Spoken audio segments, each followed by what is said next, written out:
ಗೃಹ ಸಚಿವರಾದ ಜಿ ಪರಮೇಶ್ವರ್ ಅವರು ಕೆಆರ್ಎಸ್ ಪಾರ್ಟಿಯವ್ರ ಮೇಲೆ ಕ್ರಮ ತಗೊಳ್ಳಿ, ಅವ್ರು ಎಲ್ಲೇ ಸಿಟ್ಟೂರು FIR ಮಾಡಿ ಅಂತ ಅವ್ರು ಏನೋ ಆದೇಶ ಹೊರಡಿಸಿದ್ರು.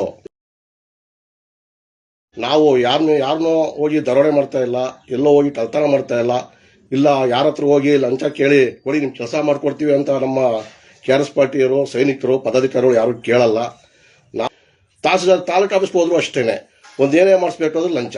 ಅದಕ್ಕೋಸ್ಕರನೇ ನಾವು ಅದು ತಡೆಗಟ್ಟಕ್ಕೋಸ್ಕರನೇ ನಾವು ಹೋರಾಟ ಮಾಡ್ತಾ ಇರೋದು. ಯಾರೋ ಮಳವಳ್ಳಿಯವರು ಹೇಳ್ತಾ ಇದ್ರು, ಪೊಲೀಸರು ನಮ್ಮ ಮಂಡ್ಯದ ಮಳವಳ್ಳಿಯ ಉಪಾಧ್ಯಕ್ಷರು ಫೋನ್ ಮಾಡ್ಬಿಟ್ಟು, ಇವಾಗ ನಂಗೆ ಸರ್ಕಾರ ಆದೇಶ ಕೊಟ್ಬಿಡೈತೆ, ನಿಮ್ಮೆಲ್ಲರೂ ಅರೆಸ್ಟ್ ಮಾಡ್ಬಿಡ್ತೀನಿ. ಏನ್ರಿ ನೀವು ಮಾತಾಡ್ತಾ ಇರೋದು? 6 ವರ್ಷದ ಏನ್ ತಪ್ಪು ಮಾಡಿದೀವಿ? ಕರೆಕ್ಟಾಗಿ ನ್ಯಾಯ ರೀತಿಲಿ ನಾವು ಹೋರಾಟ ಮಾಡ್ಕೊಂಡು ನಮ್ಮ ಹೋರಾಟಕ್ಕೆ ನಾವು ಮುಂದೆ ಇನ್ನೂ ಜೋರಾಗೆ ಮಾಡ್ತೀವಿ ಹೊರತು ಕಮ್ಮಿ ಮಾಡೋಕೆ ಹೋಗಲ್ಲ ಹೋರಾಟನ. ನಮಸ್ತೆ ಬಂಧುಗಳೇ, ನಾನು ಸ್ವಾಮಿ ಅಂತ, ಮೈಸೂರು ಜಿಲ್ಲೆ ಕಾರ್ಮಿಕ ಘಟಕದ ಅಧ್ಯಕ್ಷರು, ಕೆಆರ್ಎಸ್ ಪಾರ್ಟಿ. ಇವತ್ತು ನಾವು ಏನು ಹೋಗಿ ಬಂದಿದ್ದ ವಿಷಯ ಏನಂದ್ರೆ, ನಮ್ಮ ಗೃಹ ಸಚಿವರಾದ ಜಿ ಪರಮೇಶ್ವರ್ ಅವರು ಏನೋ ಒಂದು ಆದೇಶನ DGP ಮತ್ತೆ ಪೊಲೀಸ್ ಅಧಿಕಾರಿಗಳಿಗೆ ಕೆಆರ್ಎಸ್ ಪಾರ್ಟಿಯವ್ರ ಮೇಲೆ ಕ್ರಮ ತಗೊಳ್ಳಿ, ಅವ್ರು ಎಲ್ಲೇ ಸಿಟ್ಟೂರು FIR ಮಾಡಿ ಅಂತ ಅವ್ರು ಏನೋ ಆದೇಶ ಹೊರಡಿಸಿದ್ರು. ಅದ್ರ ಬಗ್ಗೆ ಇವತ್ತು ನಾನು ಮಾತಾಡಬೇಕು. ನಮ್ಮ ಕೆಆರ್ಎಸ್ ಪಾರ್ಟಿ 6 ವರ್ಷದಿಂದ ನಾವು ಒಳ್ಳೆ ಕೆಲಸಗಾರನ ಕೆಲಸ ಮಾಡ್ಕೊಂಡು ಬರ್ತಾ ಇದ್ದೋ. ಎಲ್ಲ ನಮ್ಮ ಜನಸಾಮಾನ್ಯರು ಎಲ್ಲ ನೋಡಿದ್ದಾರೆ, ನಮ್ಮ ರಾಜ್ಯದಲ್ಲಿ ಎಲ್ಲ ನೋಡಿದ್ದಾರೆ. ನಮ್ಮ ಕೆಆರ್ಎಸ್ ಪಾರ್ಟಿ ಬಗ್ಗೆ ಭಾರಿ ಮೆಚ್ಚುಗೆ ಇದೆ. ಆದರೂ ಈ ನಮ್ಮ ಸರ್ಕಾರ ಏನು ಮಾಡ್ತಾ ಇದೆಯೋ ನಮ್ಗೆ ಗೊತ್ತಿಲ್ಲ. ನಾವು ಎಲ್ಲೇ ಹೋದ್ರೂ ನಮ್ಮ ಕೆಆರ್ಎಸ್ ಪಾರ್ಟಿ ಮೇಲೇ ಟಾರ್ಗೆಟ್ ಮಾಡ್ತಾ ಇದ್ದಾರೆ. ಏನಕ್ಕೆ ಅಂದರೆ, ನಾವು ಎಲ್ಲಿ ಮುಂದಿನ ದಿನಗಳಲ್ಲಿ ಎಲೆಕ್ಷನ್ಗೆ ಬಂದು ಗೆದ್ದಿ ಇವ್ರು ಎಲ್ಲೋ ನಮ್ಮನ್ನ ತುಳಿದು ಬಿಡ್ತಾರೆ ಅಂದ್ಬಿಟ್ಟು ಏನಾದ್ರು ಅವರು ನಂಬಿಕೆ ಇಟ್ಕೊಂಡಿದ್ದಾರೆ ಅಂತ ಗೊತ್ತಿಲ್ಲ. ನಮ್ಮ ಕೆಆರ್ಎಸ್ ಪಾರ್ಟಿ ಬಂದರೆ ಮಾತ್ರ ನಾವು ಒಂದು ಹತೋಟಿ ತರ್ತೀವಿ. ಜೊತೆಯಲ್ಲಿ ಇವತ್ತು ಏನೋ ಕೆಆರ್ಎಸ್ ಪಾರ್ಟಿ ಮೇಲೆ FIR ದಾಖಲೆ ಮಾಡಿ ಅಂತ ಏನೋ ಗೃಹ ಸಚಿವರು ಹೇಳಿದಾರೋ, ಅದು ಭಾರಿ ತಪ್ಪು. ಯಾಕೆಂದ್ರೆ ನಾವು ಯಾರನ್ನೋ ಹೋಗಿ ದರೋಡೆ ಮಾಡ್ತಾ ಇಲ್ಲ, ಎಲ್ಲೋ ಹೋಗಿ ಕಳ್ತನ ಮಾಡ್ತಾ ಇಲ್ಲ ಯಾರ ಹತ್ರ ಹೋಗಿ ಲಂಚ ಕೇಳಿ ಕೊಡಿ ನಿಮ್ ಕೆಲಸ ಮಾಡ್ಕೊಡ್ತೀವಿ ಅಂತ ನಮ್ಮ ಕೆಆರ್ಎಸ್ ಪಾರ್ಟಿಯವರು, ಸೈನಿಕರು, ಪದಾಧಿಕಾರಿಗಳು ಯಾರು ಕೇಳಲ್ಲ. ನಾವು ನಮ್ಮ ಕರ್ತವ್ಯ ಏನಿದೆಯೋ ಅದನ್ನ ನಾವು ಪಾಲಿಸ್ತಾ ಇದ್ದೀವಿ. ಯಾಕೆಂದ್ರೆ ಒಂದು ತಾಲೂಕು ಆಫೀಸ್ಗೆ ಹೋದ್ರು ಲಂಚ, ಈಗ ನಾವು ಅದನ್ನ ತಡೆಗಟ್ಟಕ್ಕೆ ಮಾಡ್ತಾ ಇರೋದು. ಈಗ ಎಲ್ಲೋ ಸುಮಾರು ಕಡೆ ಕಾಲ್ ಮಾಡ್ತಾರೆ, ನಮ್ಮ ಕೆಆರ್ಎಸ್ ಪಾರ್ಟಿಯವ್ರಿಗೆ ಹೋಗಿ ಆ ಕೆಲಸನ ಮಾಡ್ಕೊಡ್ತಾ ಇದ್ದೀವಿ. ಅದು ಕೆಲಸ ಮಾಡಿಕೊಟ್ರು ಇವ್ರು ಏನಾಗುತ್ತೆ ಅಂದ್ರೆ ಲಂಚ. ಈಗ ನಾವು ಹೋದ್ರೆ ಲಂಚ ಇಸ್ಕೊಳ್ಳೋಕ್ಕಾಗಲ್ಲ. ಅದಕ್ಕೋಸ್ಕರ ಇವರು ಕೆಆರ್ಎಸ್ ಪಾರ್ಟಿ ಮೇಲೆನೆ ಇವರು ಸ್ವಲ್ಪ ಇದು ಮಾಡ್ತಾ ಇದ್ದಾರೆ. ದಯವಿಟ್ಟು ಇದನ್ನ ಯಾವ ಕಾರಣಕ್ಕೂ ನೀವು ಏನೇ ಮಾಡಿದ್ರು ನಮ್ಮ ಕೆಆರ್ಎಸ್ ಪಾರ್ಟಿ ಯಾವತ್ತೂ ಹಿಂದೆ ಸರಿಯಲ್ಲ. ನಾವು ಹೋರಾಟ ಇನ್ನೂ ಜೋರಾಗಿ ಮಾಡ್ತೀವಿ ಹೊರತು ಕಮ್ಮಿ ಮಾತ್ರ ಮಾಡಲ್ಲ. ಯಾಕೆಂದ್ರೆ ಸೈನಿಕರು ನಾವು. ನಮ್ಮ ರವಿಕೃಷ್ಣ ರೆಡ್ಡಿ ಅವ್ರ ಸಾರು, ದೀಪಕ್ ಸರ್ ಏನು ಹೇಳಿದಾರೋ ಅದನ್ನೇ ನಾವು ಪಾಲಿಸ್ತಾ ಇದ್ದೀವಿ. 31 ಜಿಲ್ಲೆಗಳಲ್ಲೂ ನಮ್ಮ ಕೆಆರ್ಎಸ್ ಪಾರ್ಟಿಗಳು ಇದ್ದಾರೆ. ಆದ್ರೂ ನಾವು ಯಾರು ಎದುರಲ್ಲ, ಜಡ್ಡಲ್ಲ. ನಮ್ಮ ಕೆಆರ್ಎಸ್ ಪಾರ್ಟಿ ಯಾವತ್ತೂ ನಾವು ಮುಂದೆ ಹೋಯ್ತಾ ಇರ್ತೀವಿ.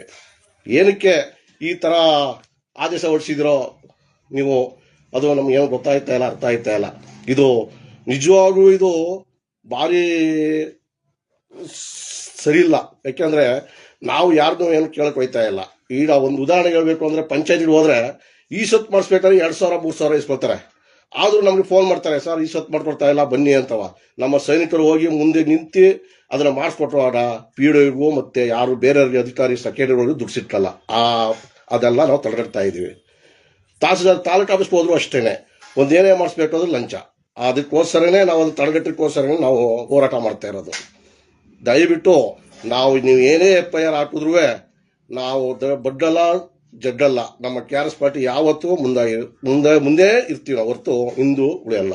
ದಯವಿಟ್ಟು ಇದನ್ನ ಅರ್ಥ ಮಾಡ್ಕೊಳ್ಳಿ ಗೃಹ ಸಚಿವರೇ. ನೀವು ಏನು ಇವತ್ತು ನಮ್ಮ ಕೆಆರ್ಎಸ್ ಪಾರ್ಟಿ ಮೇಲೆ FIR ಹಾಕಿ ಅಂತ ನೀವು ಏನೋ ಪೊಲೀಸ್ ಅಧಿಕಾರಿಗಳಿಗೆ ಎಲ್ಲರಿಗೂ ನಮ್ಮ ಮನೆ ಕಳಿಸಿದಿರೋ, ಅದು ನೀವು ಕಳಿಸಿದ್ರು ಅಂದ್ಬಿಟ್ಟು ನಾವು ಯಾರು ಎದುರಲ್ಲ. ದಯವಿಟ್ಟು ನಮ್ಮ ಕೆಆರ್ಎಸ್ ಪಾರ್ಟಿಯವರು ಯಾವತ್ತೂ ಮುಂದಾಗೆ ಬರ್ತಾರೆ ಹೊರತು ಹಿಂದುಳಿಯಲ್ಲ. 6 ವರ್ಷದಿಂದ ನಾವು ಏನು ಹೋರಾಟ ಮಾಡ್ತಾ ಇದ್ದೀವೋ ಎಲ್ಲರೂ ನೋಡ್ತಾ ಇದ್ದಾರೆ. ನಮ್ಮ ಕೆಆರ್ಎಸ್ ಪಾರ್ಟಿಯ ಇದನ್ನ ಏನ್ ಮಾಡ್ತಾರೆ ಸೈನಿಕರು ಅಂತವ ಅವ್ರಿಗೆ ಗೊತ್ತು. ಜನಸಾಮಾನ್ಯರೇನೆ ಅರ್ಥ ಮಾಡ್ಕೋತಾರೆ. ನೆಕ್ಸ್ಟ್ ಮುಂದಿನ ಎಲೆಕ್ಷನ್ಗಳಲ್ಲಿ ನಾವೇನೋ ಅವ್ರಿಗೇನೋ ಹೇಳೋ ಅಂತ ಅವಶ್ಯಕತೆ ಇಲ್ಲ. ಯುವಕರು, ರೈತರು, ಕಾರ್ಮಿಕ ಬಂಧುಗಳು ನೋಡ್ತಾರೆ ಈ KRS ಪಾಟೀಲ್ ಏನು ಮಾಡ್ತಾವ್ರೆ ಅಂತವ. ಈಗ ಎಲ್ಲ ಹೇಳ್ತಾ ಇದ್ದಾರೆ. ಮೊನ್ನೆ ನೆನ್ನೆ ಒಬ್ರು ಹೇಳಿದ್ರು, ಲಾಯರ್ ಜಗದೀಶ್ ಅವ್ರು ಹೇಳ್ತಾ ಇದ್ರು, ಅವರು ಅವ್ರ ಕೆಲಸಕ್ಕೆ ಅವ್ರು ಬಿಡ್ರಿ, ಅವ್ರ ಕೆಲಸ ಮಾಡಲಿ, ನೀವು ಯಾಕೆ ಅವ್ರಿಗೆ ತೊಂದರೆ ಕೊಡ್ತೀರಿ ಅಂತ ಅವ್ರು ಹೇಳ್ತಾ ಇದ್ರು. ಸತ್ಯ ಅದು. ನಮ್ಮ ಕೆಲಸಕ್ಕೆ ನಾವು ಬಿಡಿ, ನಾವೇ ನಿಮ್ಗೆ ಏನೋ ಕೇಳಕ್ ಬರ್ತೀವ ಅಲ್ಲಕಂದ್ರೆ ನಮ್ಮ ತೆರಿಗೆ ದುಡ್ಡಲ್ಲಿ ನೀವು ನಿಮ್ಮ ಹೆಂಡತಿ ಮಕ್ಕಳನ್ನು ಕುಣಿಸ್ಕೊಂಡು ಸರ್ಕಾರ ವ್ಯಾನಲ್ಲಿ ಟ್ರಿಪ್ ಹೊಡಿತಿರಲ್ಲ, ಅದಕ್ಕೆ ಕೇಳೋರು ಯಾರಿಲ್ವಾ ಹೇಳಿ? ಅರ್ಥ ಮಾಡ್ಕೊಳ್ಳಿ. ಅದನ್ನ ಕೇಳ್ತಾ ಇದೀವಿ ಅಂದ್ಬಿಟ್ಟೆ ನೀವು ನಮ್ಮನ್ನ ಟಾರ್ಗೆಟ್ ಮಾಡ್ತಾ ಇದ್ದೀರಾ. ನೀವೇನೇ ಟಾರ್ಗೆಟ್ ಮಾಡಿದ್ರು ನಮ್ಮ KRS ಪಾರ್ಟಿಯವರು ಬಡ್ಡಲ್ಲ ಅಂತ ನಾನು ಹೇಳ್ತಾ ಇದ್ದೀವಿ. ದಯವಿಟ್ಟು ನೀವು ಅರ್ಥ ಮಾಡ್ಕೊಂಡು ಅದೇನೋ ನೀವು FIR ದಾಖಲೆ ಮಾಡಿಸಿದಿರಲ್ಲ ಪಾಟೀಲ್ ಸಚಿವರೇ, ಅದನ್ನ ವಾಪಸ್ ತಗೊಳ್ತಿರೋ ಏನ್ ಮಾಡ್ತಿರೋ ನೋಡಿ. ಅದೇನು ನಿಜ, ಅದು ಸುಳ್ಳು, ನೀವು ಕಳ್ಸಿದ್ರೋ ಬಿಟ್ಟಿರೋ ಗೊತ್ತಿಲ್ಲ. ದಯವಿಟ್ಟು ನಮ್ಮ KRS ಪಾರ್ಟಿಗೆ ನೀವು ಏನೇ ಮಾಡಿದ್ರು ನಾವು ಬಡ್ಡಲ್ಲ ಅಂತ ನಮ್ಗೆ ಗೊತ್ತು ತಾನೆ. ನಿಮ್ಗೆ 6 ವರ್ಷದಿಂದ ನಾವು ಒಂದೇ ಇದಕ್ಕಿಂತ ದುಡ್ಡು ಬರ್ತಾ ಇದೀವಿ. ಅಲ್ಲ ಸ್ವಾಮಿ, ನಿಮ್ಮನ್ನೇ ನಾವು ದುಡ್ಡು ಕೇಳ್ತಾ ಇದೀವ? ನಮ್ಮ ಸ್ವಂತ ದುಡ್ಡು ಖರ್ಚಲ್ಲಿ ನಾವು ಜನಸೇವೆ ಮಾಡ್ತಾ ಇದೀವಿ. ನಿಮ್ದಾರೆ ನಮ್ಮ ತೆರಿಗೆ ದುಡ್ಡಲ್ಲಿ ಸಂಬಳ ಬರ್ತಾ ಇದೆ ನಿಮ್ಗೆ. ನಮ್ಗೆ ಏನ್ ಬರ್ತದೆ? ನಮ್ಮ ದುಡ್ಡು, ನಮ್ಮ ಖರ್ಚು ನಾವು ಹಾಕೊಂಡು ನಾವು ಜನಸೇವೆ ಮಾಡ್ಕೊಂಡು ಹೊಂಟಿದ್ದೀವಿ. ಲಂಚ ಮುಕ್ತ ಕರ್ನಾಟಕ ಮಾಡಬೇಕು ಅಂತ ಹೊಂಟಿದ್ದೀವಿ. ಅದನ್ನ ತಿಳ್ಕೋಬೇಕು. ಜನಸಾಮಾನ್ಯರು ಅರ್ಥ ಮಾಡ್ಕೊಂಡ್ರೆ ಸಾಕು. ನಾವು ಯಾರನ್ನೂ ಏನೋ ಅರ್ಥ ಮಾಡ್ಕೊಳ್ತೀವಿ ಹೇಳಲ್ಲ. ನಮ್ಮ ರೈತರು ಬಂದವರು, ಅಕ್ಕ ತಂಗಿಯರು ಮತ್ತೆ ಕಾರ್ಮಿಕ ಬಂಧುಗಳು ಅರ್ಥ ಮಾಡ್ಕೊಂಡ್ರೆ ಯುವಕರು ಸಾಕು. ನಮ್ಮ ರಾಜ್ಯದಲ್ಲಿ ಏನು ನಡೀತಾ ಇದೆ, ಅನ್ಯಾಯ ಏನು ಆಯ್ತಾ ಇದೆ ಅನ್ನೋದೆಲ್ಲರಿಗೂ ಗೊತ್ತು ವಿಷಯ. ಅದು ಅದನ್ನು ಇವತ್ತೇ ನೋಡ್ತಾ ಇಲ್ಲ ಅವರು. ಯಾವ ಸರ್ಕಾರ ಬಂದರೂ ಅದು ಹಂಗೆ ಆಯ್ತಾ ಇರೋದು.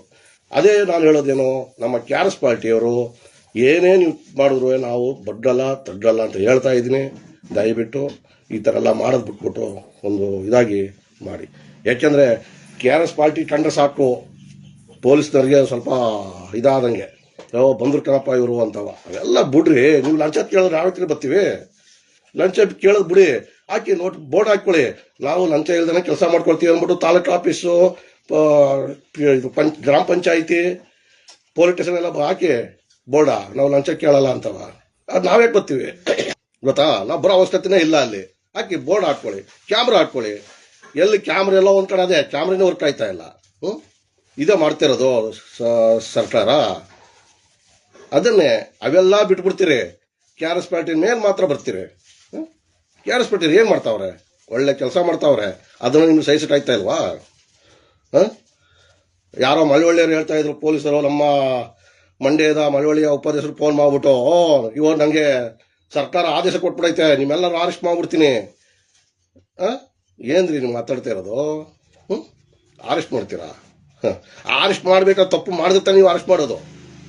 6 ವರ್ಷದ ಏನ್ ತಪ್ಪು ಮಾಡಿದೀವಿ? ಕರೆಕ್ಟಾಗಿ ನ್ಯಾಯ ರೀತಿಲಿ ನಾವು ಹೋರಾಟ ಮಾಡ್ಕೊಂಡು ನಮ್ಮ ಪಕ್ಷವನ್ನ ಬೆಳೆಸ್ಕೊಂಡು ಬರ್ತಾ ಇದೀವಿ ಹೊರತು ನಾವು ಯಾರನ್ನು ಏನೂ ಕೇಳ್ತಾ ಇಲ್ಲ. ಅರೆಸ್ಟ್ ಮಾಡ್ತಾರಂತ ಏನು ಅರೆಸ್ಟ್ ಮಾಡ್ತೀರಿ?